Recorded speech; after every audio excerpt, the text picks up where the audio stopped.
Narito tayo ngayon sa kontrobersyal at pinag-uusapan ngayon na mga culled chicken na retired na po na dapat sa pangitlog pero nandito pinakikinabangan pa rin at napakataas ng porsyento ng pangingitlog. Kapag sinabi po kasing culled chicken, yan ay sinasabing napakinabangan ng mahigit 2 taon dun po sa mga binilan. So dito, binili nila itong mga culled chicken na ito matapos sa pakinabangan ng 2 years. Ngayon nangingitlog na naman. Mayan, sabihin mo nga sa ating mga nanonood ngayon, ilang buwan na itong nakikinabang kayo sa pangingitlog nila? 1.5 years po. 1.5 years? Grabe!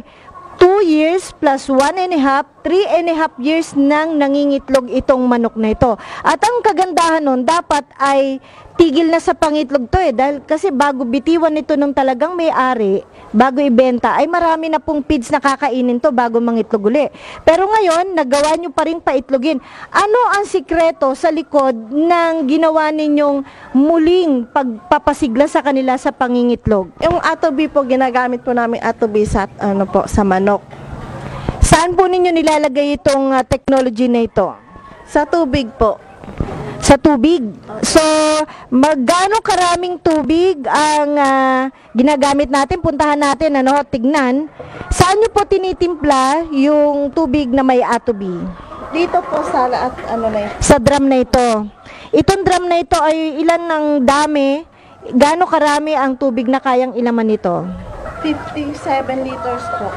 57 liters. So, ito'y maliit na drum. Tinitimpla nyo ang atobi dyan. Hindi naman nasisira ang atobi? Hindi naman po. Okay, so pinipitchil nyo na sigurado. Tinatabo papunta rito. Tignan natin yung mga itlog. Ang lalaki ng itlog. Ito po, ang itlog mula sa culled chicken. Ito po ay jumbo at large na ang klasifikasyon nito.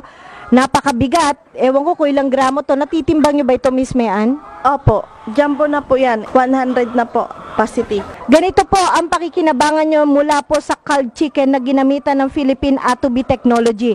Hindi na kayo maghihintay ng matagal para umabot sa ganito kalaki ang itlog.